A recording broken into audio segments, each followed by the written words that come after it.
करते हुए मुझे बेहद खुशी हो रही है। इस अवसर पर मैं माननीय सदस्यों और त्रिपुरा वासियों को नए साल की हार्दिक बधाई एवं शुभकामनाएं देता हूँ। बाबा गलिया की कृपा आप सभी पर बनी रहे। राष्ट्रीय शिक्षा नीति 2020 लागू करने के लिए मैं भारत सरकार को धन्यवाद प्रकट करता हूँ। देश की शिक्षा व्यवस्था के विकास के लिए यह एक व्यापक कदम है। नई शिक्षा नीति भारत की शिक्षा व्यवस्था को एक नई दिशा प्रदान करेगी। बीते एक वर्ष में कोविड-19 के चलते हमारे दैनिक जीवन में भारी बदलाव आया है। इसने देश, दुनिया समेत हमारे राज्य त्रिपुरा को भी सबको प्रभावित किया है।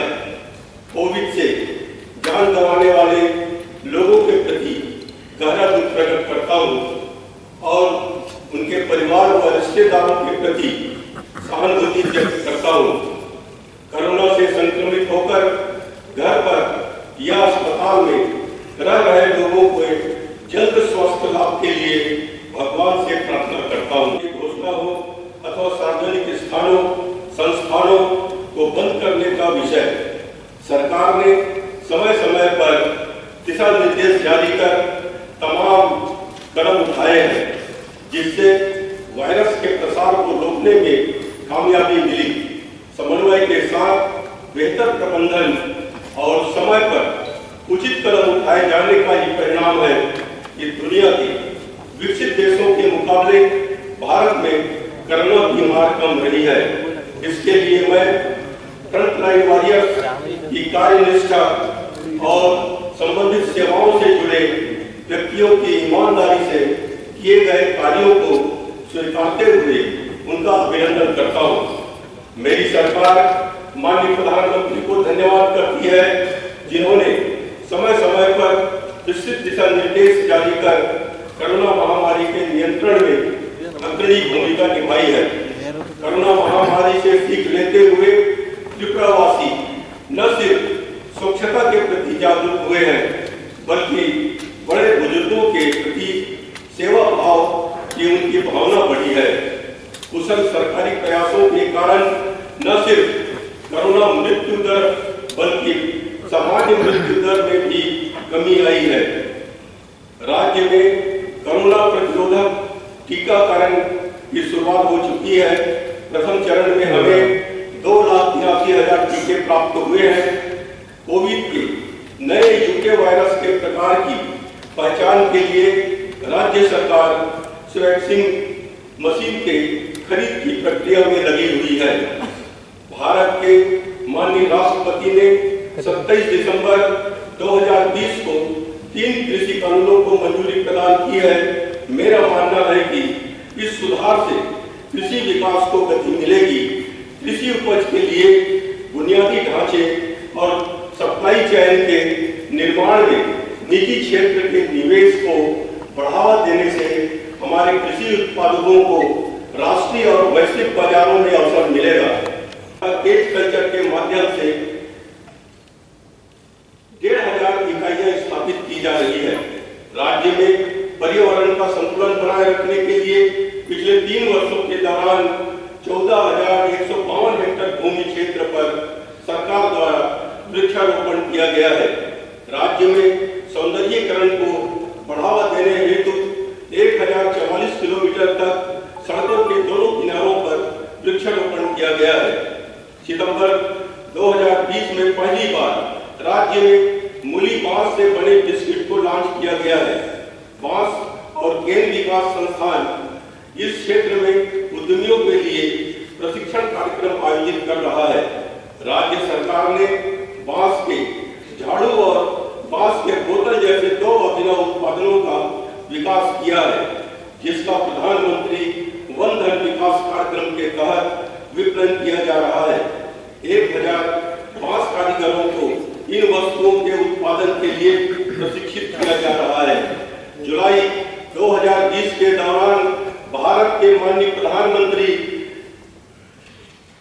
अपने मन की बात कार्यक्रम में इस प्रयास को सराहा गया है।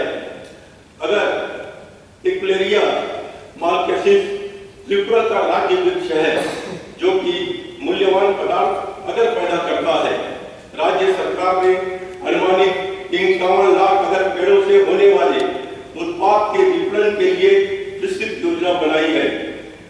माननीय प्रधानमंत्री जी के वोकल फॉर लोकल प्रयास को बढ़ावा देने के लिए राज्य सरकार जनजाति व स्थानीय समुदाय के द्वारा बने हाथ करघा और हस्तशिल्प उत्पादों के उत्पादन और विपणन पर जोर दे रही है। भारत हैंडलूम ब्रांड के तहत पारंपरिक रेशा की ब्रांडिंग के लिए कदम उठाए गए हैं। आंगनबाड़ी और आशा कर्मियों को हैंडलूम आधारित वर्दी प्रदान की जा रही है।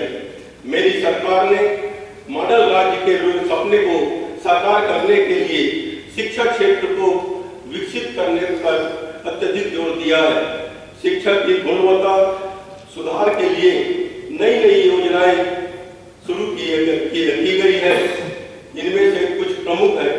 पहला, युवाओं को IAS परीक्षा की तैयारी में मदद के लिए लक्ष्य नामक एक नई छात्रवृत्ति योजना शुरू की गई है। सभी 22 सामान्य डिग्री कॉलेजों में केंद्रीकृत ऑनलाइन प्रवेश प्रणाली शुरू की गई है। जो छात्र 2 विषयों में असफल हो जाते हैं वो बछड़ बचाव परीक्षा के तहत 2 महीने के भीतर फिर से परीक्षा के लिए बैठ सकते हैं।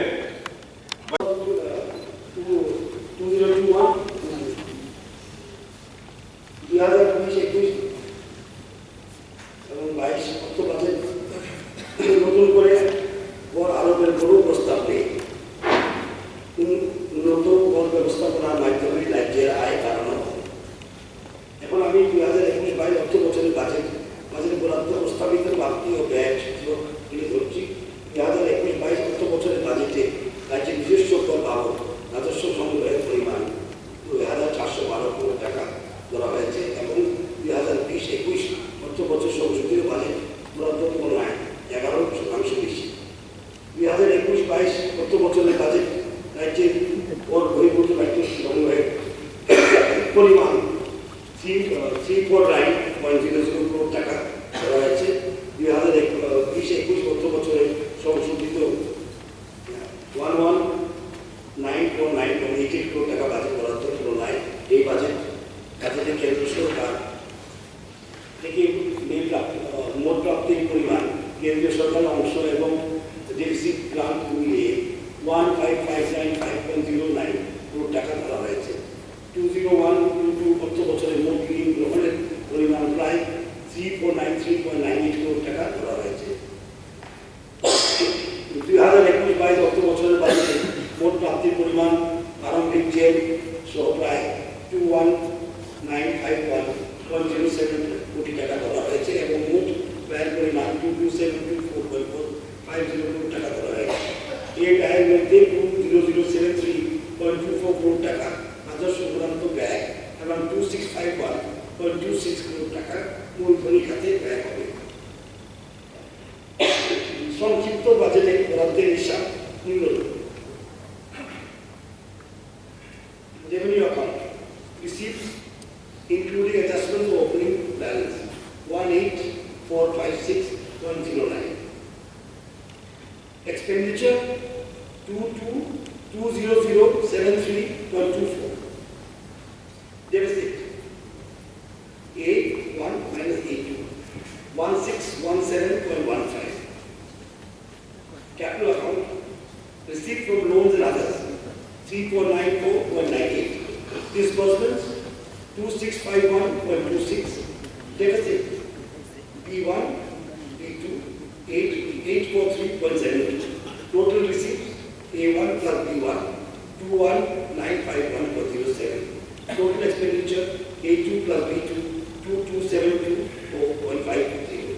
Total deficit is minus 773.43. माननीय अध्यक्ष महोदय, सरकार उन्नयन मंच सबका साथ सबका विकास सबका विश्वास के माध्यम করে রাজ্যকে উন্নয়নের পথে নিয়ে যাচ্ছে।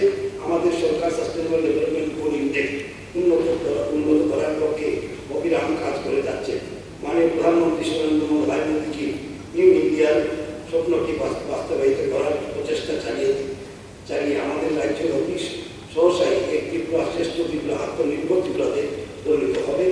আমি আমার 2021-22 অর্থবছরের বাজেট প্রস্তাব বিবেচনা অনুমোদনের জন্য এই মহতী সবার কাছে সুপারিশ করছি। জয় হিন্দ, ভারত মাতা কি। সাব সেন্টার মাধ্যমে রাজ্যবাসীর কাছে health care services, emergency services এবং প্রিভেন্টিভ সার্ভিসেস দিচ্ছে।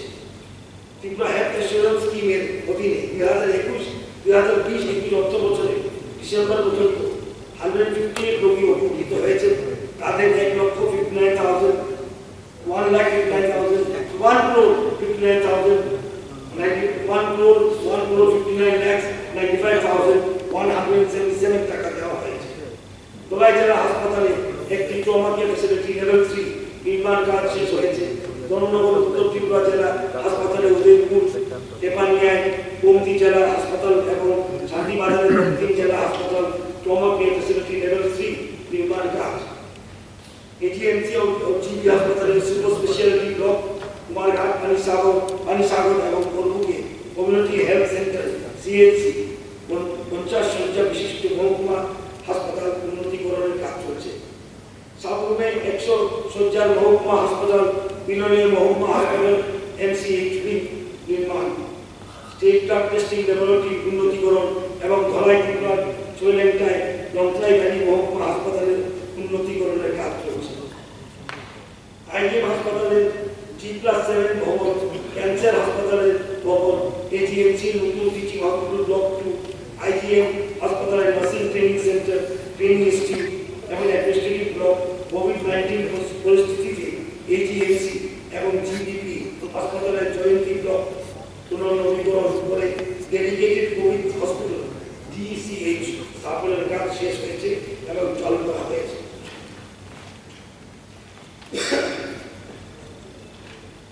উন্নত পরিসরে মান্দায় পিএইচি ভবন, চেলাগান পিএইচি নতুন ভবন এবং স্টাফ কোয়ার্টার, গোরাঘাট পিএইচি নতুন ভবন, তীর্থয় পিএইচি 20 শয্যা বিশিষ্ট নতুন ভবন, দক্ষিণ জেলা হাসপাতালের নতুন সিএমও অফিস ভবন, দক্ষিণ ত্রিপুরা জেলার রাজনগরের উন্নত পরিসর 30 শয্যা সিএমসি 2020-21 অর্থ বছর চালু করা হয়েছে।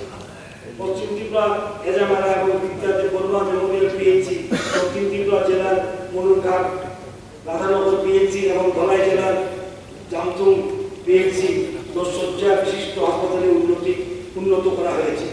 উত্তর ত্রিপুরা রাজনগরের নতুন পিএইচি ভবন, স্টাফ কোয়ার্টার সহ দক্ষিণ জেলার দেবদারুতে নতুন পিএইচি ভবন, ধলাই জেলার বোরনগরে নতুন পিএইচি ভবন, সিপাহীজলা জেলার মতিনগর নতুন পিএইচি ভবন, স্টাফ কোয়ার্টার এবং পশ্চিম ত্রিপুরার আনন্দনগর পিএইচি নতুন ভবন নির্মাণের কাজ শেষ হয়েছে। 2020 সালের সেপ্টেম্বর মাস পর্যন্ত 9,04,416 জন শিশুকে কৃমিনাশক ওষুধ খাওয়ানো হয়েছে। লক্ষ্যমাত্রা ছিল 9,23,425 জন শিশুকে কৃমিনাশক ওষুধ খাওয়ানো। স্টেট লেভেল হাসপাতালের উপর চাপ কমানোর জন্য জেলা হাসপাতাল এবং প্রাথমিক স্বাস্থ্য কেন্দ্রগুলিকে ক্রমশ শক্তিশালী করা হচ্ছে। আগরতলা মেডিকেল কলেজের পিজিসি 63 থেকে বাড়িয়ে 79 করা হয়েছে। এমবিবিএস কোর্সে আরও 25টি আসন বাড়ানো হয়েছে।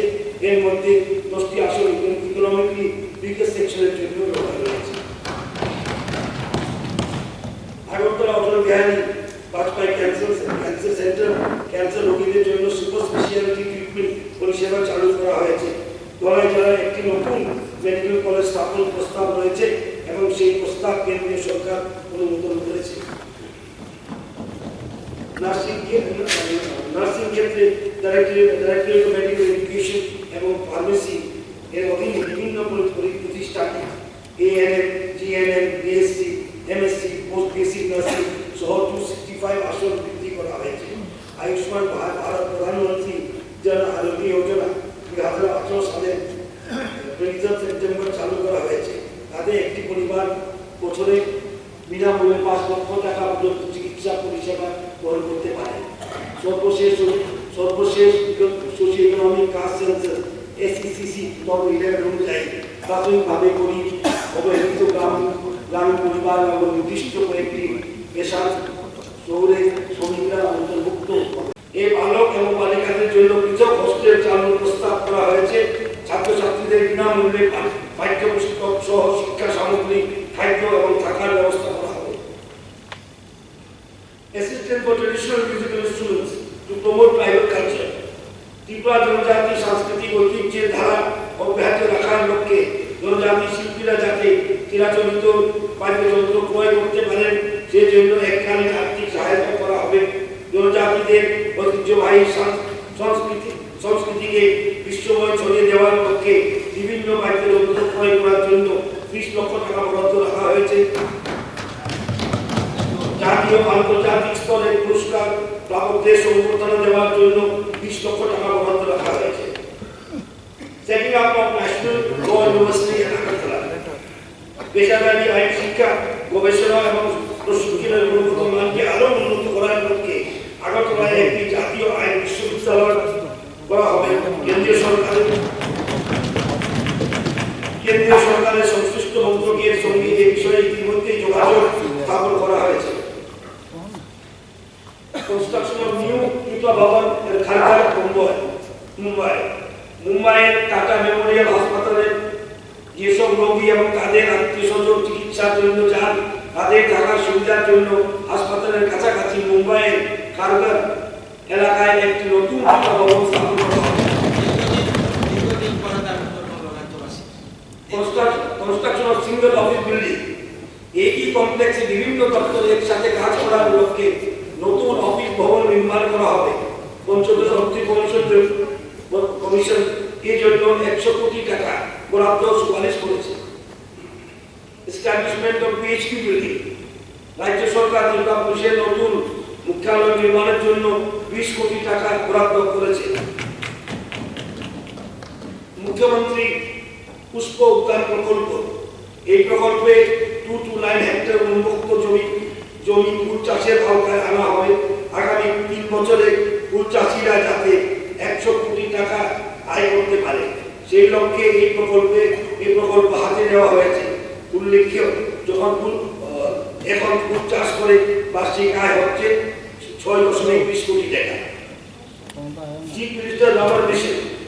এই প্রকল্পে জনজাতিদের দ্রুত আর্থিক উন্নয়ন ও জমি যথাযথ ব্যবহার নিশ্চিত করতে রাজ্য সরকার আগামী 5 বছরে 30,000 হেক্টর এলাকায় রাবার প্লান্টেশনের পরিকল্পনা নিয়েছে।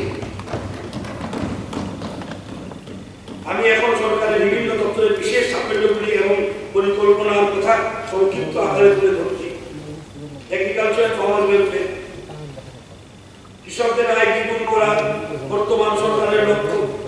2020 সালের মধ্যে কৃষকদের আয় দ্বিগুণ করার লক্ষ্যে রাজ্য সরকার 3 বছর একটি পরিকল্পনা হাতে নিয়েছে। কৃষকদের কৃষিক্ষেত্রে অত্যাধুনিক প্রযুক্তি সম্পর্কে ধারণা সৃষ্টি করার লক্ষ্যে বিভিন্ন মহকুমায় 19 কৃষক বন্ধু কেন্দ্র খোলা হয়েছে। ডাইভার্সিফাইড ফার্মিং এর ধারণার মাধ্যমে হাইব্রিড ভুট্টা এবং মাসকলাই এর মতো বেশি ফলনশীল ফসল উৎপাদনে কৃষকদের মধ্যে উৎসাহ বেড়েছে। ফসল উৎপাদনের পরবর্তী পদ্ধতি ও ফসলের গুণগত মান, সংরক্ষণ এবং প্রক্রিয়াকরণ বিভিন্ন বিষয়ে কৃষকদের প্রশিক্ষণ দেওয়া হয়েছে। জৈব বৈচিত্র্য বজায় রাখার লক্ষ্যে জৈব চাষ পদ্ধতিকে প্রাধান্য দিয়ে দেওয়া হয়েছে। চলতি অর্থ বছরে অতিরিক্ত 15,000 হেক্টর জমি জৈব চাষের আওতায় আনা হবে। প্রাকৃতিক বিপর্যয় থেকে কৃষকদের রক্ষা করার লক্ষ্যে প্রধানমন্ত্রী ফসল বীমা যোজনা এর আওতায় আরো বেশি সংখ্যক কৃষককে আনার জন্য রাজ্য সরকার বিশেষ গুরুত্ব আরোপ করেছে। বীমার প্রিমিয়ামে কৃষকদের শেয়ারের একটি বড় অংশ রাজ্য সরকার বহন করেছে। কৃষি সামগ্রী কেনার লক্ষ্যে কৃষকদের স্বল্পমেয়াদী ঋণের চাহিদা পূরণের জন্য কিষাণ ক্রেডিট কার্ডের সুবিধা বৃদ্ধি করা হয়েছে। উৎপাদনের পর কৃষকরা যাতে ফসলের সঠিক মূল্য পায় সেই লক্ষ্যে সহায়ক মূল্য ধান কেনার প্রক্রিয়া চালু রয়েছে। বর্তমান সরকারের উদ্যোগে 2018 বছরে প্রথমবারের মতো সহায়ক মূল্যে ধান কেনার প্রক্রিয়া শুরু হয়। 2021-22 এবং 22-23 গত বছরের রাজ্য বাজেট থেকে বরাদ্দ করা হবে। চিফ মিনিস্টার স্বনির্ভর পরিবার যোজনা। রাজ্যের অর্থনৈতিক উন্নতি কল্পে জনগণের সক্রিয় অংশগ্রহণের মাধ্যমে মানুষ তার বাড়িঘরের চাহিদা পূরণে যাতে আত্মনির্ভর হতে পারে এবং রাজ্যের সামগ্রিক উন্নয়ন যাতে লক্ষ্যে চিফ মিনিস্টার স্বনির্ভর পরিবার যোজনা প্রকল্প চালু করা হয়েছে। 2021-22 থেকে 2023-24 অর্থ বছর পর্যন্ত সময়ে 6 লাখ গ্রামীণ পরিবারকে এই প্রকল্পের আওতায় আনা হবে, যার মধ্যে 1.5 লক্ষ পরিবার মৎস্য দপ্তর থেকে, 1,23,000 পরিবার প্রাণী সম্পদ বিকাশ দপ্তর থেকে এবং অবশিষ্ট পরিবারগুলি কৃষি উদ্যান চর্চা বন দপ্তর থেকে সহায়তা পাবে। এই প্রকল্পের জন্য 117.367 কোটি টাকা বরাদ্দ করা হয়েছে, যার মধ্যে 69.84 কোটি টাকা রাজ্য বাজেট থেকে মেটানো হবে। চিফ মিনিস্টার ইনফ্রাস্ট্রাকচার ফান্ড পরিকাঠামোগত উন্নয়ন বাড়ানোর লক্ষ্যে ও রাজ্যের পরিকাঠামোগত চাহিদার ক্ষেত্রে যে ঘাটতি থাকবে তা পূরণ করার লক্ষ্যে চিফ মিনিস্টার ইনফ্রাস্ট্রাকচার ফান্ড গঠন করা হয়েছে। চলতি বছরের বাজেট এর জন্য 200 কোটি টাকা রাখা হয়েছে। অনারেরি প্রধান সভাপতি জনজাতি সমাজের প্রধান সভাপতিদের সম্মানিত 2000 টাকা করে মাসিক ভাতা প্রদান করা হবে। Establishment of School of Excellence, Agartala Henry ডিজোরিও একাডেমি ইংরেজি মাধ্যম বিদ্যালয় পুনের দক্ষিণা ফাউন্ডেশনের সহযোগিতায় স্কুল অফ এক্সেলেন্স স্থাপনের প্রস্তাব করা হয়েছে। এই প্রকল্পে 100% রুস্টার মেনে 100 জন ছাত্রছাত্রীকে প্রত্যেক বছর বিজ্ঞান বিভাগে দ্বাদশ শ্রেণীতে ভর্তি করা হবে। ইঞ্জিনিয়ারিং, মেডিকেল এবং অন্যান্য কোর্সে ভর্তির লক্ষ্যে জয়েন্ট এন্ট্রান্স পরীক্ষার বসার জন্য তাদের কোচিং দেওয়া হবে। মোদীজির দক্ষ নেতৃত্ব এবং কেন্দ্রীয় অর্থমন্ত্রী মাননীয়া শ্রীমতী নির্মলা সীতারামনজির বলিষ্ঠ অর্থনৈতিক ব্যবস্থাপনার জন্য করোনা অতিমারী সংক্রমণের সময় মাননীয় মুখ্যমন্ত্রী শ্রী বিপ্লব কুমার দেবের নেতৃত্বে রাজ্য সরকার শুধুমাত্র রাজ্যের অভ্যন্তরীণ নাগরিকদের নয়, অপরন্তু আমাদের রাজ্যের নাগরিক যারা বহির্রাজ্যে আটকে পড়েছিলেন তাদের প্রতিও সাহায্যের হাত বাড়িয়ে দিয়েছিল। পরিবারের সদস্য সহ 34,247 জন পরিযায়ী শ্রমিককে সড়ক, রেল এবং বিমান পথে বিনামূল্যে বিভিন্ন রাজ্য থেকে ত্রিপুরায় ফিরিয়ে আনা হয়েছে। Tripura building and other construction workers welfare board এর আওতায় কোভিড-19 ইমার্জেন্সি রিলিফ স্কিমে 40,000 নথিভুক্ত নির্মাণ শ্রমিকদের প্রত্যেককে 3,000 টাকা করে নগদ অর্থরাশি দিয়ে সহায়তা প্রদান করা হয়েছে। এই খাতে সব মিলিয়ে ব্যয় হয়েছে 12 কোটি টাকা। অতিমারীর সময় সৃষ্টি সমস্যা কাটিয়ে উঠতে রাজ্য সরকার 5.79 লাখ এনএফএসএ পরিবারকে 2020 সালের এপ্রিল মাসে 13,240 মেট্রিক টন চাল বিনামূল্যে সরবরাহ করেছে। এছাড়া 50,000 চিহ্নিত গরিব এপিএল পরিবারকে বিনামূল্যে 2 মাসে নির্ধারিত চাল সরবরাহ করেছে। তাছাড়াও মুখ্যমন্ত্রী ত্রাণ তহবিল থেকে প্রতি পরিবার পিছু 1,000 টাকা করে এককালীন নগদ অর্থ সহায়তা প্রদান করা হয়েছে। এই পর্যন্ত ডাইরেক্ট বেনিফিট ট্রান্সফারের মাধ্যমে 44,093 গরিব এপিএল পরিবারের ব্যাংক অ্যাকাউন্টে 4.41 কোটি টাকা দেওয়া হয়েছে। অতিমারীর সময় রাজ্যের অর্থনৈতিক কার্যক্রম বাড়ানো এবং বাজার অর্থনীতিকে সচল রাখার লক্ষ্যে সরকারি কর্মচারীদের জন্য একটি বিশেষ প্রকল্প চালু করেছে। এই বিশেষ প্রকল্পে কোনো কর্মচারী এলটিসিতে না গিয়েও যদি রাজ্য পণ্য ক্রয় করে বা কোনো পরিষেবা গ্রহণ করে তার জন্য কর্মচারীগণ নগদ অর্থ পাবে। করোনা অতিমারীর সময় যখন কিছু রাজ্য সরকার কর্মচারীদের কম বেতন দিতে বাধ্য হয়েছে এবং মহার্ঘ ভাতা স্থগিত রেখেছে, সেখানে রাজ্য সরকার কর্মচারী ও পেনশনারদের জন্য 3% ডিএপিআর দেওয়ার কথা ঘোষণা করেছে, যা 2021 সালের 1 মার্চ থেকে কার্যকর হয়েছে। 2021-22 অর্থ বছরে রাজ্য সরকারের তরফ থেকে কয়েকটি বিশেষ গুরুত্বপূর্ণ প্রকল্পের ঘোষণা করছি।